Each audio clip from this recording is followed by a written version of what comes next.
चिराग पासवान से कई नेता मिलने गए, चाहे वह भाजपा के नेता हों या और भी अलग अलग पार्टी के नेता हों। एक नेता राजन तिवारी भी मिलकर आए हैं चिराग पासवान से। किस लिए मिलने गए थे? टिकट नहीं नहीं नहीं, चिराग जी से उनको एनडीए में आने के लिए, उनको बधाई देने के लिए, शुभकामना देने के लिए और एनडीए मजबूत हुई है इसके लिए मैं एक भेंट का एक हम लोग का सेवतो था, तो इसलिए बधाई देने के लिए उनको मैं गया था और एक आपसी भाईचारे वाली बात थी। क्योंकि क्या संभावनाएं देखते हैं चिराग देखिए, चिराग पासवान जी उनके परिवार से मेरे पारिवारिक संबंध है और उस पारिवारिक संबंध का मतलब ये समझ लीजिए, राजनीतिक शुरुआत ही हमारी लोक जनशक्ति पार्टी से हुई है और रामविलास जी हमारे राजनीतिक गुरु थे और श्रद्धेय रामविलास जी में मेरी काफ़ी आस्था रही है और रामविलास जी जैसा नेता बिहार प्रदेश दोबारा नहीं पैदा कर सकता। हाँ, उनसे अच्छा ज़रूर हो सकता है। धीरे धीरे जो मैं गुण देख रहा हूँ चिराग पासवान में, चिराग पासवान जी की सोच जो है बिहार के हर नागरिकों की है। दलित समुदाय हो, पिछड़ी हो, अति पिछड़ा हो, अपर कास्ट हो, सबको लेके चलने वाला व्यक्ति जिसका नाम चिराग पासवान है और बहुत ही होनहार और बहुत ही काबिल। जब चिराग पासवान जी का मैं न्यूज़ देखता हूँ और उनके शब्दावली को मैं जब देखता हूँ तो मुझे अटल बिहारी वाजपेयी याद आ जाते हैं।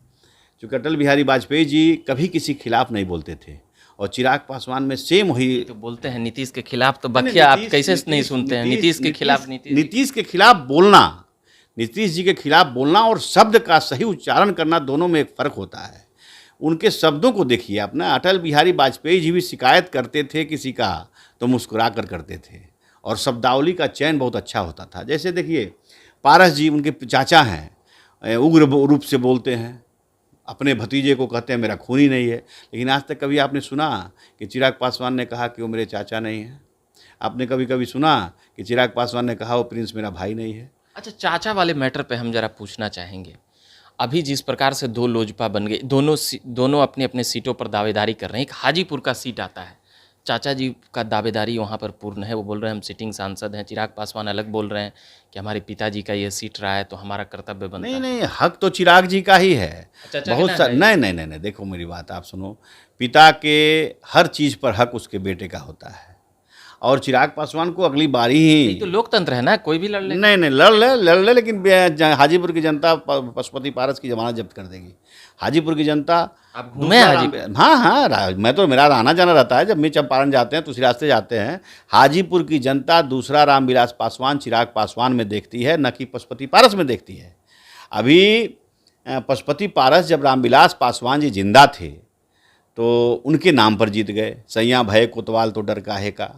तो पशुपति पारस जी का अपना कोई वजूद नहीं है।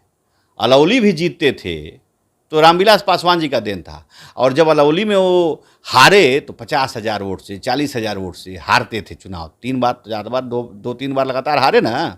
अलौली में छोटे नेताओं से हारे। एक चंदन कोई था नेता विधानसभा में, उसको हारा। फिर दोबारा सदा कोई लड़ा, उससे हारे 50,000 40,000 वोट से। तो ये कोई आदमी नहीं, तो भारतीय जनता पार्टी की गठबंधन थी और रामविलास पासवान जी का नाम था, इसलिए पशुपति पारस जी सांसद बन गए। और सांसद बन के भाई के मरते ही किस तरीके से भतीजे के पीठ में खंजर घोंप करके ये मंत्री बने हैं, ये बिहार की जनता और देश की जनता देखी है और बिहार की जनता इस पे काफ़ी आंसू बहाई है। और चिराग पासवान के साथ चाचा से कोई नाराजगी है? नहीं, मेरी कोई नाराज़गी नहीं है। मैं जब लोक जनशक्ति पार्टी में था तो ये प्रदेश अध्यक्ष थे। मेरी कोई नाराज़गी नहीं है पशुपति पारस जी से, मेरे संबंध अच्छे हैं। लेकिन उन्होंने बहुत ही घृणित कार्य किया है, अपने भतीजे के पीठ में खंजर को। उनका कहना है कि चिराग पासवान ने हमें अपमानित करने का प्रयास किया है। हमने तो नहीं देखा। हम तो जब देखते हैं टीवी हो, मीडिया हो, घर हो, तो हाँ चिराग पासवान उनका चरण छूते हैं, पैर छूते हैं, चरण वंदन करते हैं। तो जब चिराग पासवान हर जगह ये करते हैं तो मैंने तो नहीं देखा, ना आपने देखा। आप तो हमेशा सम्मान देते हुए देखे, हमने हमेशा सम्मान देते हुए देखा। बंद कमरे में क्या हुआ, हो सकता है पशुपति पारस जी ने कुछ कहा हो।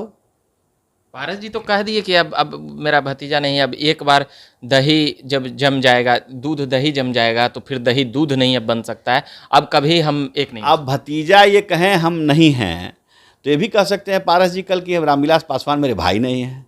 नहीं, ये नहीं। तो क्यों नहीं कहते हैं? जब उनके बेटे को आप नहीं अपना रहे हो तो उनको क्यों अपना भाई बना रहे हो?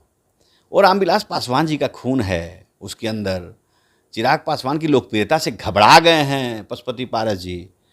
जितने उनके समर्थक लोग हैं सब लोग घबरा गए हैं। चिराग पासवान के आने से भाजपा को बहुत मजबूती मिली है और चिराग पासवान जिधर जाएंगे, जिधर हैं उधर ही सरकार बनेगी 24 और 25 में, ये भी लिख लीजिएगा। तो मंत्री काहे नहीं बनाए भाजपा वाले? मंत्री तो पशुपति मंत्री कुमार बन पारस के- पर ही, मेरी बात सुनिए पशुपति पारस बोल रहे हैं कि हम ही हैं अरे असली भाई मंत्री लोजपा। रहो ना, मंत्री से क्या होगा? जनता के जनसलाह उसके साथ चल रही है, चिराग पासवान के साथ। मंत्री बन के क्या होगा?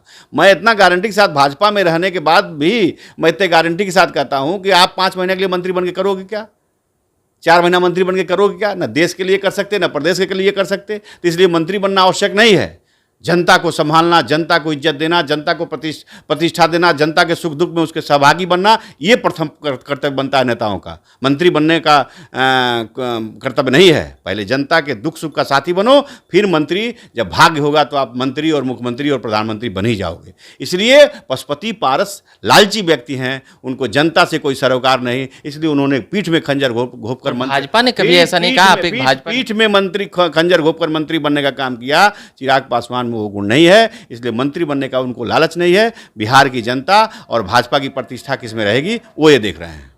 चिराग पासवान के प्रति एकदम इतना पशुपति पारस सचमुच लगता है कि नहीं, हम कह रहे हैं ना कि मेरे पार्टी में स्थापना, भाजपा इतना क्यों सम्मान दे लोक रही है? जनशक्ति पार्टी की जब स्थापना हुई थी तो राजन तिवारी उसके फाउंडर मेंबर में रहे हैं। पार्टी छोड़ा, बीजेपी में गया, और आज बीजेपी में रहने के बाद भी मैं चैलेंज के साथ कहता हूं कि चिराग पासवान बीजेपी में आने से चिराग पासवान और बीजेपी दोनों मजबूत हुई है, और दोनों के बदौलत 2024 के लोकसभा चुनाव में यहाँ पे 40 में 35 सीट जीतने का काम करेगी, और फिर आपको 25 में बिहार में भारतीय जनता पार्टी गठबंधन की सरकार बनेगी। चलिए, तो ये बात कर रहे थे हम भाजपा नेता राजन तिवारी जी से, तमाम बातें चाचा को लेकर, चिराग के जो चाचा हैं पशुपति कुमार पारस को लेकर इन्होंने कहा कि धोखा दिए हैं, 110% धोखा दिए हैं। पर वो भी तो आप ही के साथ हैं घटक दल में। घटक दल में है तो उनका सम्मान है, लेकिन जो पीठ में खंजर घोपे हैं उसको दुनिया कह रही है, मैं भी कह रहा हूँ, ये तो बात सत्य है। पर पशुपति पारस का कहना है कि हम सिटिंग एमपी हैं और आगे भी रहेंगे। सिटिंग एमपी है लेकिन आगे नहीं रहेंगे।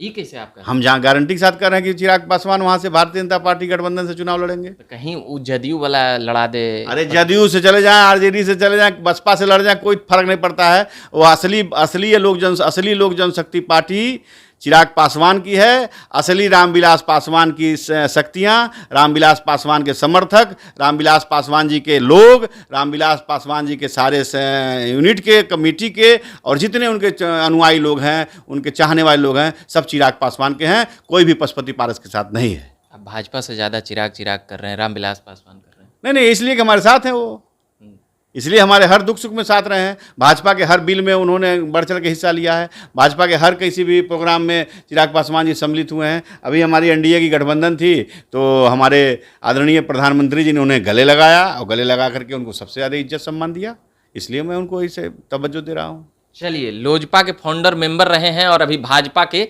नेता हैं राजन तिवारी जी से अभी बात कर रहे थे, और भी तमाम बातें करते रहेंगे। बाकी मेरा नाम रविकांत हुआ। धन्यवाद।